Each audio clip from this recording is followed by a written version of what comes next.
The heavy iron gates of the Greenwich estate stood as a silent barrier between the world of physical labor and the insulated realm of inherited wealth. A weathered pickup truck rolled onto the pristine blue stone driveway, its deep engine hum creating a stark contrast to the utterly quiet morning air. Jack Miller navigated the curve past manicured lawns. His focus remained entirely on the road, unaffected by the overwhelming display of architectural grandeur surrounding him. Near the expansive pool, a group of figures gathered. Victoria Sterling held a phone to her ear, her posture dictating the gravity of the silent conversation. 3 assistants stood motionless a few paces behind her, holding digital tablets. They observed the approaching truck with mild, detached curiosity. Beside Victoria stood Julian Vance. He adjusted the cuff of his expensive cashmere sweater, watching the mechanic's arrival with a thin, calculated smile. The truck came to a halt. Jack stepped out onto the polished stones, the dusty gray fabric of his work shirt absorbing the crisp autumn sunlight. Victoria ended her call and turned. Her dark hazel eyes analyzed the mechanic, measuring him against the expectations of her highly structured world. Without a formal greeting, she gestured toward the massive 6-bay garage. The electronic doors slowly ascended, revealing a private collection of automotive engineering. Bathed in the soft overhead lights, a pristine white 1973 Porsche 911 Carrera RS rested in the center bay, holding a history none of them fully understood. The mechanic did not react to the CEO's challenge. He moved silently toward the rear of the vehicle, his focus entirely consumed by the machine before him. With a practiced motion, he lifted the engine cover. The air-cooled flat-six engine was exposed, revealing a complex network of components and decades of history. For exactly 11 seconds, the man stopped breathing. His steel-blue eyes locked onto a specific area of the engine bay, registering a ghost from his past. Partially obscured by the wiring harness sat a hand-fabricated oil scavenge pump bracket. Its precise 7-degree forward tilt was a deliberate structural deviation from the factory standard. Beneath a thin layer of oil residue, a microscopic stamp marked the metal. It was the distinct mechanical signature of a master fabricator operating out of Germany. He pulled a microfiber cloth from his pocket and wiped the surface. The letters MR04 emerged, a modification he had personally assisted with 14 years prior. He lowered the engine cover gently, leaving the latch undone. The physical tension in his shoulders dissolved into a cold, calculated certainty. Turning back to the estate owner, his voice remained entirely neutral. He noted that an incompatible modern component had been recently installed alongside the vintage modification. The business partner's amused expression vanished instantly. He shifted his weight, challenging the mechanic's assessment by referencing the failure of previous high-end diagnostic centers. The mechanic offered no argument. He simply stated his requirement of 3 days to restore the original mechanical harmony, leaving the ultimate decision hanging in the quiet garage. That evening, the mechanic returned to the modest apartment above his workspace in Stamford, trading the silent wealth of Greenwich for the honest hum of city traffic. Inside, the air was warm with the scent of a simple home-cooked meal, a sharp departure from the cold marble and calculated power of the estate. His 7-year-old daughter, Lily, sat at the wooden kitchen table, completely absorbed in maneuvering a small, handcrafted wooden car across the surface. Later, after the routine of chapters and quiet reassurances, he closed her bedroom door, leaving the responsibilities of a father behind for the night. Alone in the dim kitchen, he opened his laptop. The glow of the screen cast long shadows as he accessed the public regulatory archives. He navigated through the dense, bureaucratic filings of Ashworth Capital Management, searching for the structural framework of the investment fund's assets. Page after page of legal disclosures rolled past his eyes, detailing a complex web of corporate ownership and leveraged capital. Then, buried deep within a secondary schedule, he found the listing for the vintage Porsche, inexplicably appraised at a mere fraction of its historical worth. The mechanical sabotage suddenly aligned with the financial documentation. The business partner was deliberately depreciating the asset to absorb it from the CEO's inheritance. He slowly closed the laptop. In the quiet isolation of his apartment, the heavy realization settled that fixing the machine was no longer the primary objective. The following morning, the mechanic returned to the Greenwich estate. He carried a replacement part sourced directly from a private inventory of vintage European components. With methodical precision, he removed the incompatible mechanism, clearing the physical evidence of the deliberate interference from the engine bay. He installed the correct period-specific part, realigning it perfectly with the 7-degree angle of the original hand-fabricated bracket. As he tightened the final bolt, the estate owner entered the garage. She wore a casual cashmere sweater, her previous dismissive demeanor replaced by silent observation. The ignition was turned. The air-cooled engine roared to life, settling immediately into a flawless, rhythmic idle that had been missing for 18 months. She took the keys without a word. For the first time, she experienced the machine exactly as it was intended to perform on the open road. The white chassis carved through the winding, tree-lined roads of the wealthy suburb, the mechanical harmony translating directly into physical momentum. 40 minutes later, she returned. When she stepped out onto the blue stone, her expression held a quiet, profound respect for the man waiting by the truck. She offered a sum far beyond his standard rate, but he declined. Instead, he reached into his pocket and handed her a crisp, white business card. It belonged to a commercial litigation attorney. He instructed her to make the call, delivering a silent warning about the hidden vulnerabilities within her own empire. The following morning, the estate owner sat alone in her Manhattan office. The white business card rested on the polished mahogany desk, demanding a decision. She dialed the number. That single action initiated a quiet, systematic dismantling of the financial architecture her business partner had carefully constructed. In Stamford, a veteran commercial litigation attorney took the call, immediately recognizing the structural vulnerabilities hidden within the hedge fund's ledgers. A forensic accountant was brought into the closed-door proceedings, matching the mechanical sabotage to a calculated depreciation of core assets.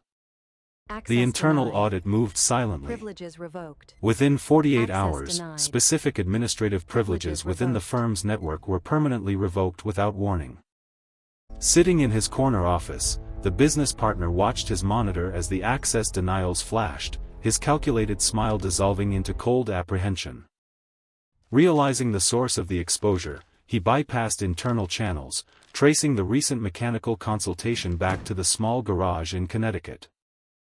Later that afternoon, a dark luxury sedan aggressively parked outside the modest brick workspace, completely out of place in the industrial district. He stepped out onto the cracked pavement.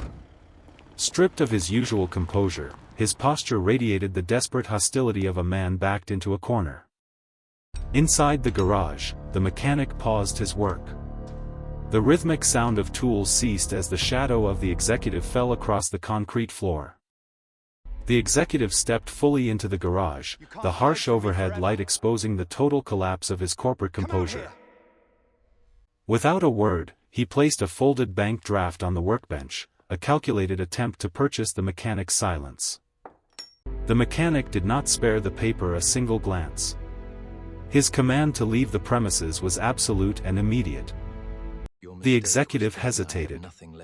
His expression shifted, adopting the cold calculus of a man identifying a target's most critical vulnerability. He casually mentioned the local elementary school, noting the specific bench under the maple tree where a certain 7-year-old girl waited each afternoon. The atmosphere in the garage froze. The mechanic's hand closed tightly around the heavy steel wrench, his knuckles turning pale against the metal. He closed the distance between them in 2 silent strides. His physical presence consumed the space, radiating a terrifying, focused stillness. The unspoken promise of immediate consequence registered clearly. The executive retreated, collecting his rejected payment and moving swiftly toward the exit. As the luxury vehicle sped away, the mechanic reached for his phone, dialing the direct line of the Federal Investigative Division. That single, implied reference to a child's afternoon routine instantly elevated the financial dispute into a federal case of witness intimidation. The ensuing week saw a methodical dismantling of the executive's carefully hidden network by federal authorities. Unmarked vehicles arrived at the Manhattan headquarters, systematically securing ledgers and digital drives. On a crisp November morning, the business partner was formally escorted from his Greenwich residence. The legal proceedings moved with clinical efficiency, driven by the undeniable physical and digital evidence. The estate owner observed the closed hearings, her expression reflecting the solemn necessity of the corporate purge. In January, the mechanic was called to provide technical testimony regarding the deliberate mechanical sabotage. He spoke for 47 minutes, his delivery entirely factual, stripping away any remaining defense. The presiding official noted the specific attempt to leverage a child's safety as a profound aggravating factor. A substantial period of federal custody was mandated, officially severing the executive from the financial world. Outside the courthouse, the winter sky hung heavy over Connecticut, signaling the quiet conclusion of the structural conflict. The harsh winter slowly yielded to the early signs of spring in Stamford. The mechanic's garage returned to its steady, honest rhythm. Inside, the heavy steel tools moved with familiar precision.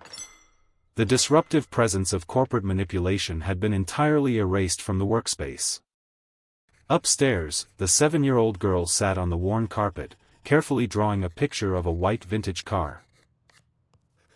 Her father watched from the doorway, the quiet scene reinforcing the profound value of the boundaries he had fought to protect. On a quiet Wednesday afternoon, the mechanical bell above the garage door chimed, breaking the steady hum of the afternoon work. The estate owner stepped into the industrial space. She had traded her corporate armor for a simple wool coat, appearing grounded and approachable. She did not carry the arrogance of their first meeting. Instead, she held a small package wrapped in plain brown paper and tied with twine. She placed it carefully on the greasy workbench, explaining that it was not a payment, but a return of something profoundly significant. The mechanic wiped his hands on a clean rag. He looked down at the humble package, recognizing its shape and the weight of its implications. He untied the twine. The heavy leather cover of a 2010 restoration logbook was revealed, carrying the handwritten legacy of his late mentor. The mechanic opened the heavy leather cover. The pages inside were thick and yellowed, documenting decades of precise mechanical history in meticulous German script. He turned carefully to page 47. It contained the original work order for the vintage Porsche's restoration, dated precisely to the summer of 2010. Near the bottom of the page, the ink still sharp, was his own signature on the apprentice authorization line, a ghost of his 24-year-old self. Just below his name, the master fabricator had added a personal notation. The handwriting was small and deliberate, a final judgment from a demanding mentor. The text noted that the American apprentice possessed the hands of a craftsman, questioning only if time would grant him the necessary patience to succeed. The estate owner stood silently in the garage. She observed the profound emotional shift in the mechanic, allowing the weight of the artifact to register completely. She asked what the German text translated to. He closed the book gently, replying with quiet humility that his mentor thought he might turn out all right. She did not offer money this time.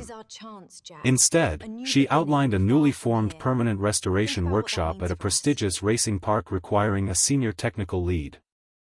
It was not a simple job offer. It was an orchestrated opportunity to return to the elite echelon of automotive restoration he had left behind. He looked down at the open logbook, then at the small wooden toy car left by his daughter, standing at the precipice of a fundamentally altered future. The mechanic considered the dual weight of the offer and the artifact. He met the estate owner's gaze, offering a single, definitive nod of agreement. He established a deliberate boundary, stating that his daughter would accompany him to the racing facility for the initial conversation. The estate owner accepted this condition warmly, expressing a sincere desire to meet the child not as a corporate entity, but simply as a person. Her gratitude delivered, she turned and exited the industrial workspace, stepping back out into the bright, clear afternoon sunlight. The mechanic remained in the quiet garage, his rough hand resting on the leather cover of the logbook, anchored in a profound moment of transition. Later that afternoon, the 7-year-old girl returned from school, enthusiastically presenting a fresh drawing from her classroom. The artwork depicted their small apartment building, but with a pristine white vintage sports car parked conspicuously in front of it. He carefully taped the drawing to the front of the refrigerator, a silent acknowledgement of the shifting trajectory of their lives. Night fell over Stamford. The mechanic sat alone in the dim kitchen, the logbook and the wooden toy car sharing the space on the table. As he turned off the light, the narrative reflected on how time eventually aligns the past with its proper place in the present. A week later, the familiar gray pickup truck navigated the winding, scenic routes toward the historic racing grounds of Lime Rock Park, leaving the industrial city behind. Inside the cabin, the 7-year-old girl pressed her face against the passenger window, her bright blue eyes wide with anticipation for the promised adventure. The facility emerged through the tree line. It was not merely a racetrack, but a sprawling, pristine sanctuary dedicated to the preservation of mechanical history. Waiting near the main entrance stood the estate owner. Dressed in comfortable weekend attire, she projected the ease of someone completely in her element. The truck rolled to a stop. As the mechanic and his daughter stepped onto the manicured grounds, the corporate hierarchy of their first meeting completely vanished. She immediately knelt to the child's eye level, offering a warm, genuine introduction that completely ignored the adult complexities hovering above them. The young girl, sensing the absence of pretense, proudly presented the handcrafted wooden toy car that her grandfather had carved. The three of them walked together toward the massive primary hangar. The structure housed the newly established permanent restoration division she had described. The heavy hangar doors stood open, revealing a meticulously organized space filled with rare, vintage European chassis awaiting expert rehabilitation. The mechanic stopped at the threshold. Surrounded by the scent of old oil and high-octane fuel, he understood exactly why his mentor had sent him here. Victoria led him toward the center of the hangar, where a panel of senior automotive directors awaited their highly anticipated candidate. The executives, dressed in sharp, tailored suits, cast analyzing glances at the quiet man wearing a simple, utilitarian work shirt. There was no conference table prepared. Instead, the evaluation centered around a partially disassembled 1960s V12 engine block resting on a steel mount. A veteran lead engineer stepped forward, silently handing over a specialized diagnostic tool. It was a wordless challenge to prove his supposed pedigree. The mechanic accepted the tool. As he stepped up to the complex machinery, the intimidating corporate atmosphere faded entirely from his perception. Ignoring the modern digital tablets nearby, he relied exclusively on his tactile memory, tracing the intricate mechanical pathways with absolute precision. With a steady hand, he executed a micro-adjustment to a hidden internal valve, a movement requiring decades of specific, concentrated experience. The engineer engaged the ignition. The vintage 12-cylinder engine roared to life, instantly settling into a perfect, flawless resonance that had eluded the team for weeks. The initial skepticism on the directors' faces evaporated, replaced immediately by the undeniable recognition of masterful, generational craftsmanship. From the sidelines, the estate owner and the young girl shared a quiet, knowing smile, watching the mechanic effortlessly reclaim his rightful domain. The transition into the new role was immediate and seamless. The mechanic assumed command of the restoration division without needing to assert dominance.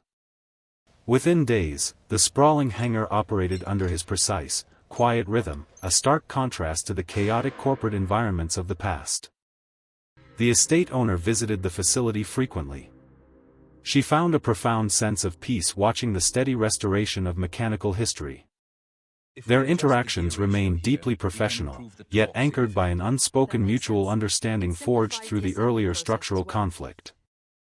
On weekends, the 7-year-old girl became a familiar presence at the racing grounds, adopted naturally by the veteran engineering staff. She spent hours drawing complex car designs at a small desk set up specifically for her near the main diagnostic bay. The mechanic would often pause his intricate work to answer her countless questions about torque, compression, and mechanical harmony. During one afternoon track session, the estate owner invited the young girl into the passenger seat of a fully restored vintage convertible. As they drove carefully around the historic track, the girl's joyous laughter echoed across the pristine green landscape. Watching them from the open hangar doors, the mechanic realized that the broken pieces of his past were finally realigning into a stable, enduring future. The newly established equilibrium at the racing grounds was disrupted by the unannounced arrival of a classic black town car. An older gentleman stepped out onto the gravel. He moved with the rigid, entitled posture of inherited European aristocracy. Recognizing the visitor, the estate owner's relaxed demeanor vanished instantly, replaced by a defensive, guarded stillness. The man approached the hangar holding a weathered leather folio, carrying a weight that extended far beyond the physical documents inside. He was an estranged figure from her father's generation, a shadow from the family's history that had never been fully illuminated. Without a formal greeting, he opened the folio, exposing yellowed legal contracts bearing the original crest of her family's estate. The documents outlined an unresolved historical claim, a structural flaw in the foundation of the legacy she believed was entirely hers. Observing from the diagnostic bay, the mechanic immediately recognized the sudden shift in atmospheric pressure, putting down his tools. The older man delivered his silent ultimatum, leaving the heavy folio on a nearby steel barrel before turning away. As the black car departed, the estate owner stood alone in the vast hangar, suddenly isolated by the resurgence of a buried past. The estate owner remained frozen beside the steel barrel. The sudden weight of the aristocratic ultimatum threatened to dismantle everything she had fought to rebuild. Footsteps echoed across the concrete floor. The mechanic approached from the shadows of the diagnostic bay, recognizing the profound isolation descending upon her. He stopped beside her, offering no immediate platitudes. His sheer physical presence provided a quiet, stabilizing anchor in the massive, echoing industrial space. Without asking for permission, his steel blue eyes scanned the exposed legal documents, his analytical mind dissecting the archaic text with mechanical precision. He identified the core vulnerability immediately. The historical claim hinged entirely on the verification and completeness of her father's original vintage automotive collection. She explained the grim reality. The estranged relative was exploiting an obscure legal loophole regarding unauthenticated chassis numbers to seize control of the primary estate. He studied her expression carefully. The invincible corporate executive had vanished, leaving behind a vulnerable heir desperately trying to protect her family's true legacy. His rough, calloused fingers gently touched the yellowed parchment, creating a stark visual contrast against the pristine, aristocratic seal of the legal threat. His voice remained completely level. He stated that historical authentication was his absolute domain, and the opposition had severely miscalculated their chosen battleground. The oppressive atmosphere in the hangar shifted immediately. A new, formidable alliance was solidified, rooted not in corporate strategy, but in unwavering personal loyalty. The restoration hangar transformed into a makeshift command center. The mechanic and the estate owner began systematically dismantling the aristocratic legal threat. The archaic contracts relied on the absence of digital records. Defeating the claim required an exhaustive dive into analog history. The mechanic opened his late mentor's restoration logbook, tracing the complex shipment paths of vintage European chassis from the late 20th century. His calloused fingers followed a faded ink trail leading to a defunct transport syndicate operating out of Frankfurt during the early 90s. A transatlantic search commenced. The corporate executive navigated the bureaucratic barriers, while the mechanic provided the highly specific technical terminology required. Hours later, a breakthrough arrived in the form of a heavily redacted, archived customs manifest transmitted directly to the facility. The document contained a critical sequence of numbers, a supposedly lost chassis identification that directly contradicted the estranged relative's core argument. Physical verification was required.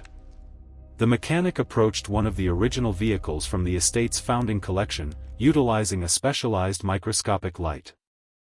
Beneath decades of oxidized metal and original factory paint, the hidden serial stamp emerged, perfectly matching the archived European manifest. The undeniable physical proof secured the legacy. The structural flaw in the aristocratic claim was not just exposed, it was permanently eradicated. The morning after the discovery, the estate owner arrived at her Manhattan office. The previous burden was replaced by cold, undeniable certainty. She presented the high-resolution macro photographs of the oxidized serial stamp to her elite commercial litigation attorney. The veteran lawyer reviewed the digital images alongside the archived customs manifest, recognizing the absolute, impenetrable nature of the defense. A formal dossier of counterclaims was rapidly drafted, specifically targeting the fabricated foundations of the aristocratic ultimatum. Across the city, the older gentleman sat in a lavish, traditional club, maintaining the arrogant composure of someone expecting an imminent surrender. A corporate courier arrived, placing a heavy, sealed legal envelope directly onto the dark mahogany table before him. He opened the envelope. The first page contained a stark, high-definition photograph of the authenticated chassis numbers, illuminated by a harsh light. His aristocratic composure shattered instantly. The calculated structure of his historical manipulation dissolved completely before his eyes.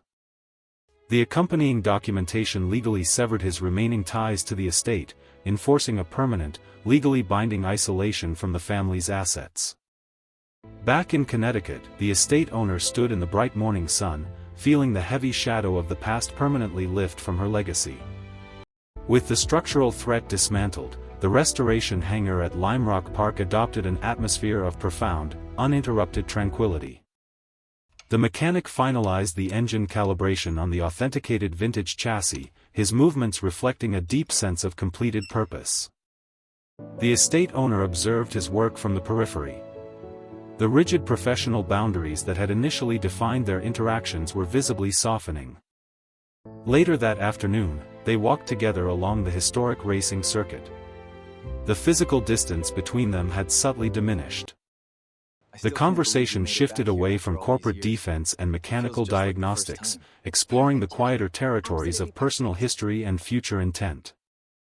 Nearby, the young girl ran across the manicured grass, playfully chasing a stray autumn leaf caught in the gentle breeze. The two adults paused near the track's edge, watching the child. The shared silence between them carried the weight of a newly formed foundation. She turned to him, her expression entirely stripped of the aristocratic armor she had carried for years, revealing genuine, unguarded gratitude. He met her gaze with steady, unwavering blue eyes, recognizing the rare, genuine connection that had emerged from the preceding conflict. The setting sun cast long, golden shadows across the asphalt, illuminating a quiet, enduring partnership built on truth rather than inheritance. The established peace of the hangar was momentarily interrupted by the arrival of a heavy, enclosed transport truck. The estate owner and the mechanic stood together as the hydraulic doors of the transport slowly descended. Beneath a heavy canvas tarp rested the silhouette of a machine that had been hidden away for over 2 decades. The canvas was pulled back, revealing the heavily oxidized shell of a legendary 1969 European endurance racer. She explained quietly that this specific vehicle represented her late father's final, unfinished ambition before his untimely passing. The mechanic approached the damaged chassis, immediately recognizing the profound engineering complexity required to resurrect such a machine. His calloused hand traced the tarnished aerodynamic curves, reading the silent history of past mechanical failures. From her small desk, the 7-year-old girl watched in silent awe as the massive piece of history was moved into the central diagnostic bay. He turned back to the estate owner, offering a steady nod that accepted the immense weight of this final project. The intense overhead lights locked onto the broken legend, setting the stage for a restoration that would finally bridge the past and the present. The restoration of the endurance racer commenced. The mechanic systematically stripped away decades of decay, exposing the skeletal remains of the legendary machine.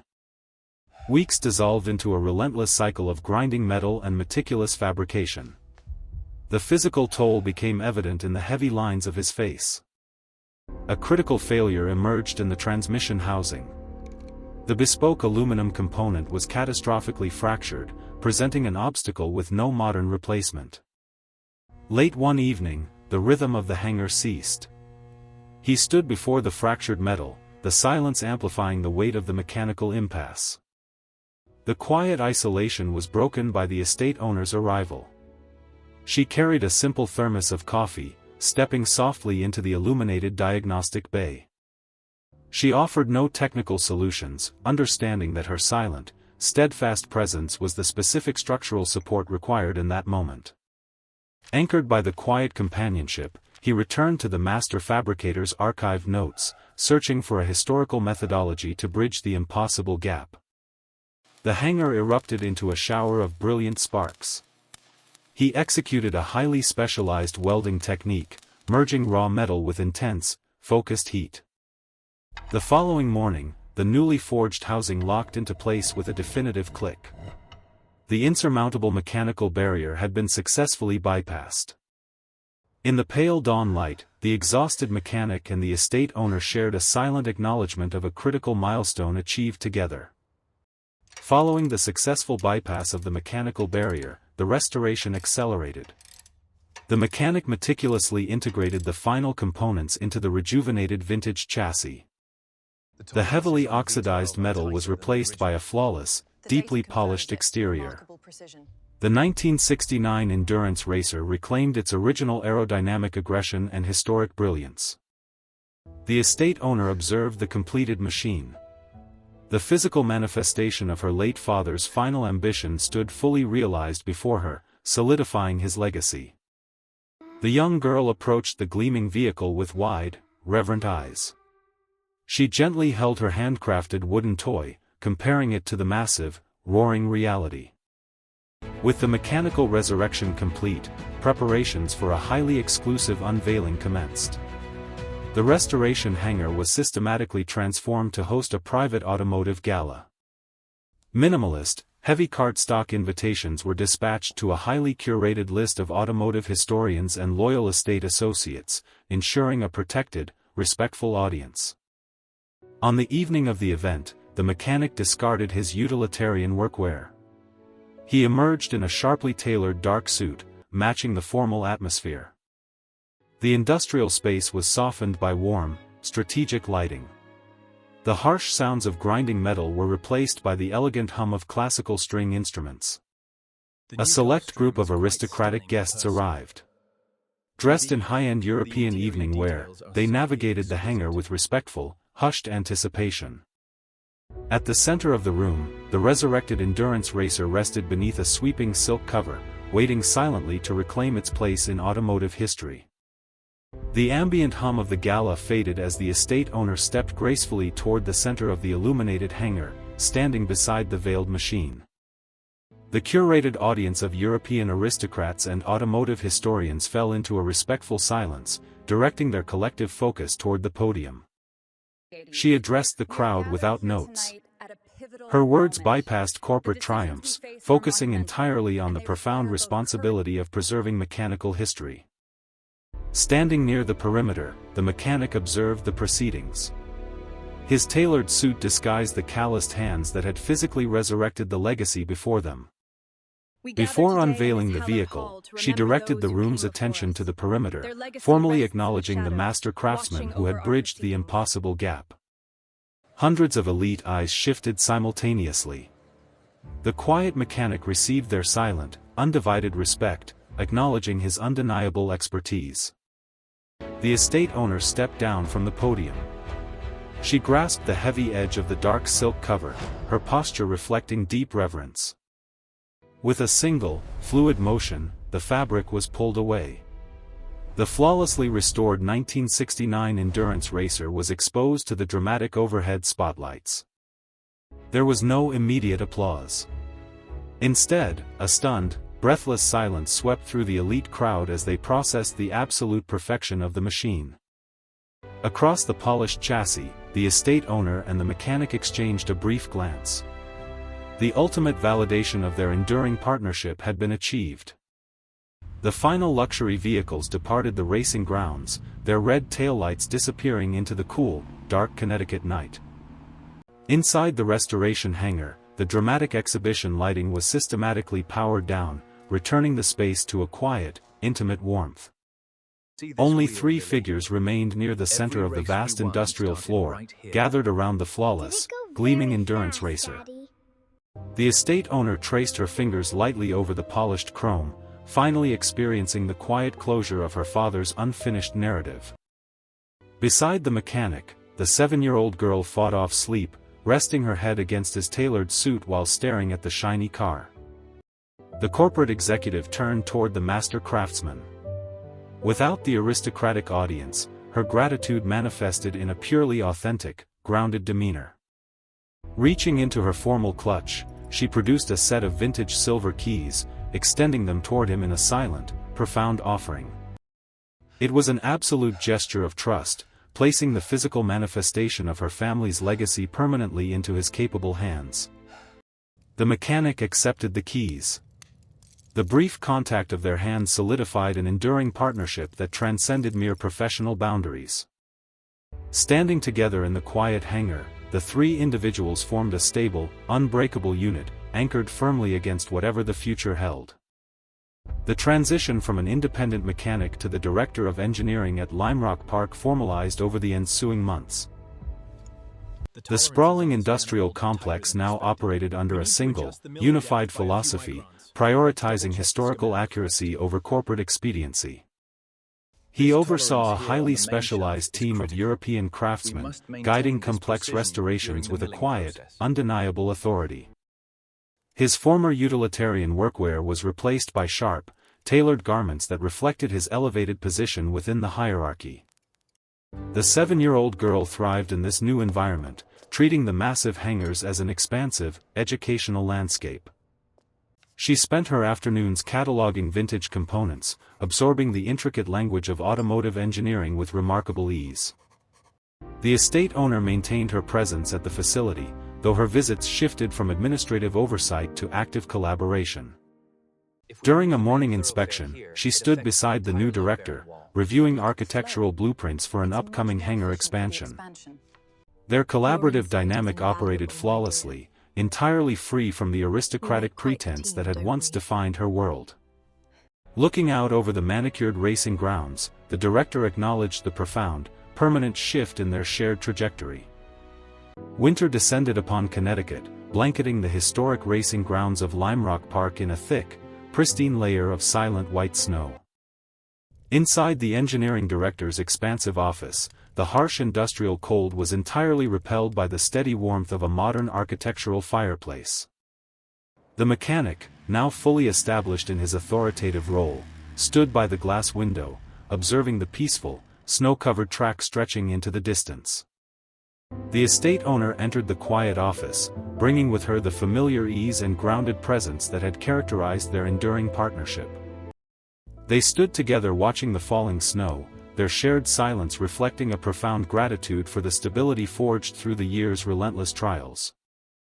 Nearby, the young girl sat comfortably on a thick rug, deeply engrossed in assembling a complex mechanical model far beyond her years. The estate owner knelt beside the child, gently offering a piece of the puzzle, bridging the generational gap with quiet, maternal affection. The mechanic watched them from the window. The scattered, broken fragments of his past had undeniably coalesced into this warm, unified reality.